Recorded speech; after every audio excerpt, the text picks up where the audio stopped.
وكذلك أوحينا إليك روحا من أمرنا ما كنت تدري ما الكتاب ولا الإيمان ولكن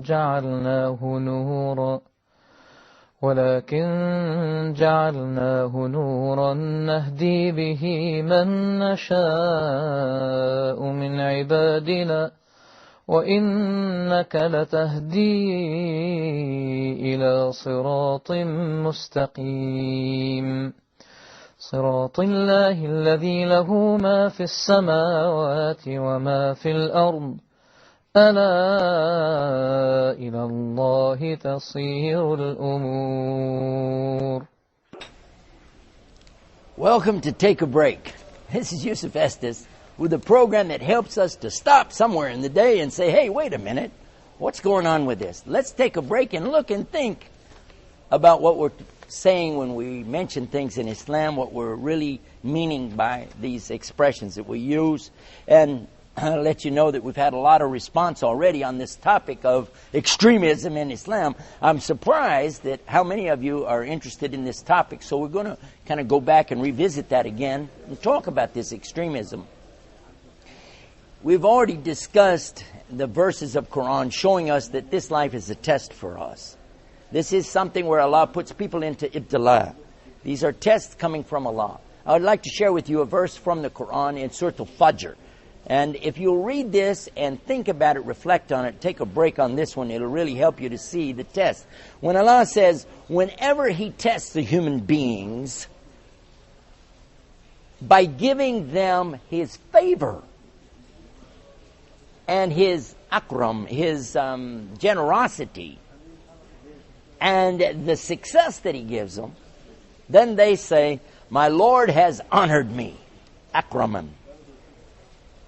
Then Allah continues in the next verse, and He says, whenever I test the human beings by putting them into a difficulty, restricting their means, their livelihood, risk, then they say, my Lord has disgraced me, ahanan. And Allah denies this immediately in the next verse. Kalla balla tukrimunul yatim. Allah says, no way. That's not it at all. It's because of the way you treat others. And He begins about talking about the orphans. You don't take care of the orphans. You don't feed the people that are poor. You're not taking care of your responsibilities. You gobble up the inheritance with such a desire and the way that you're treating other people. And so what's going to happen when your Lord is coming on that day of judgment, rank upon rank of angels, and hell is brought close that day? That's when the people are going to say, oh, I should have said something ahead for this day. And this is more or less giving you some English translation of the verses here in Surah Al-Fajr. But it's clear from this that this life is a test, and Allah is putting in two ways. Not just through the difficulties. Somebody gets cancer, somebody dies, somebody is suffering, somebody has lost their job. These are definitely tests from Allah. Everybody can see it. But also, look at the other side. When someone has wealth, when they have money, when they have power, when they have position, when they have people looking up to them, when they have fame, when they have, the glory of the human beings, this is also a test. This is also a test. Because you think, Allah has blessed me here. No, the real blessing doesn't come in this life. It comes in the next life. Therefore, what you have here that you thought is a blessing is nothing but a test. What will you do with it? Will you abuse the power? Will you abuse the wealth? Will you abuse the position that Allah has put you in? The authority Allah has given you on this earth, and what will you do with that? You see right away from this that this is also a test. Now, when people go to extremes, either way, this is not Islam. And when I said either way, of course we can see the extremes that some people go to when they go out here like madmen. But there are other extremes as well. Consider one extreme. When a person is chasing after money, after wealth, what they want is their desires fulfilled.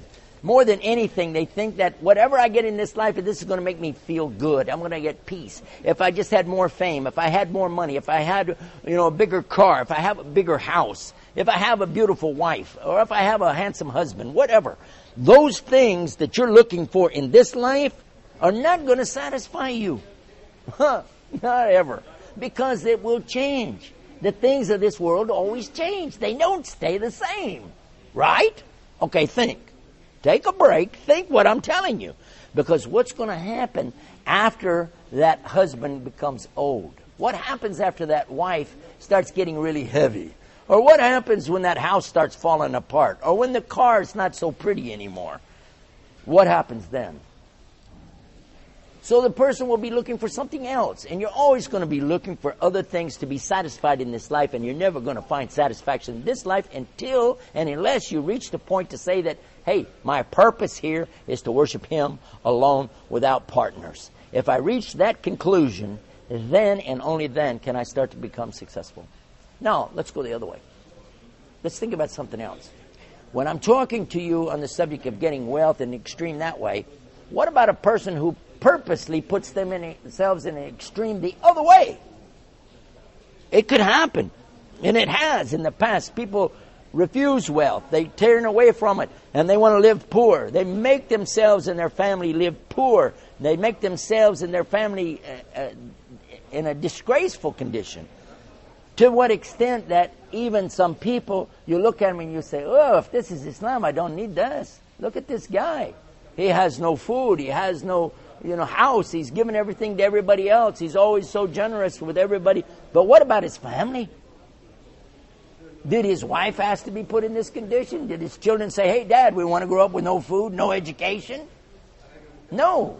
As a matter of fact, that's another type of extremism. Allah does not like it. Now, I know that there are some out there who are going to try to argue with me. They're going to say, yeah, but some of the greatest people, they gave up this life. Giving up this life means what to you? For some people, it would